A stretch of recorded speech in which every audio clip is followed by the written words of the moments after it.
Hi, in this video I'm going to show you how to get started with the Ultra Activity Indicator control.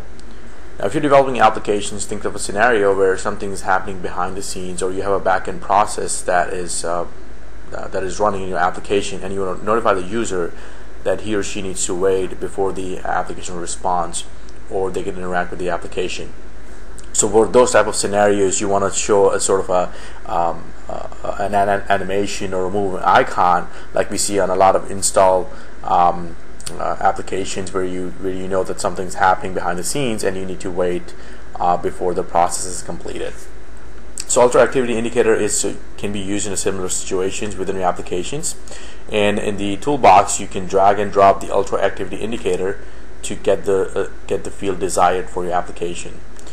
So you can see that it's pretty much like a progress bar, but it just animates, and it can have a continuous animation, infinite loop. So it continues to go back and forth, or move from left to right, however you set up, and it will let the user know that there is some process running behind the scenes. So as you can see on the right hand side, there are a bunch of properties that you can set from animation. So marquee animation style is continuous, or you can have it to bounce back, so it's going to move the glyph between the progress bar. So we'll leave it as it is right now, and because the animation enable is set to false, I'm going to set it to true and just run this application to see what we have.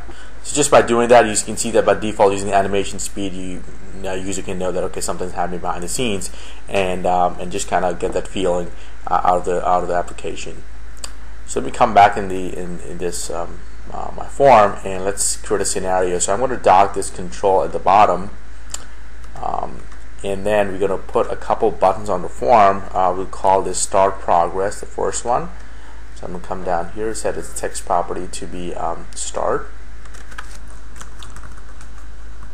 and another button which we call it stop. So the start button is pretty much going to trigger a start of the process, and you will see in the bottom that progress bar will start moving. So I'm going to come down here. I'm going to set the default animation to be false, because we don't want to enable yet the progress bar or the activity indicator to start, and we'll set the animation style to be bounce back, so the image is going to basically bounce back and forth between the bar below here. And we'll also set the animation speed to be faster, so we'll set it to be, let's say, instead of 100, we'll just set it to be 20. Alright, and now let's come back to our button events. So at the start button, we will say this dot Ultra Activity Indicator dot start, which is going to start the animation. And at the stop event, we will just say this dot Ultra Activity Indicator dot stop. Now the stop takes 2 arguments, so you see that image moving back and forth. If you want to reset that image so that bar is empty, you can just set this flag reset animation to true, and that will take care of it. So we'll call that overload for this one.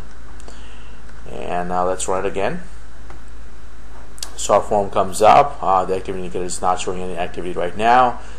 We do something in our application, start the animation, and you can see that the activity starts showing up, and it's going to bounce back and forth. We're a little faster this time because we changed the animation speed. And once our process responds or is completed, we can just stop it and call that method and reset the animation image, and it will go back to its original state.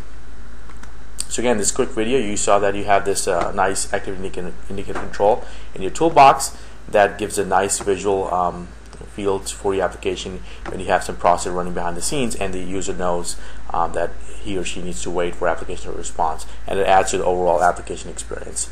So thanks for watching this video. Infragistics. On the web at infragistics.com.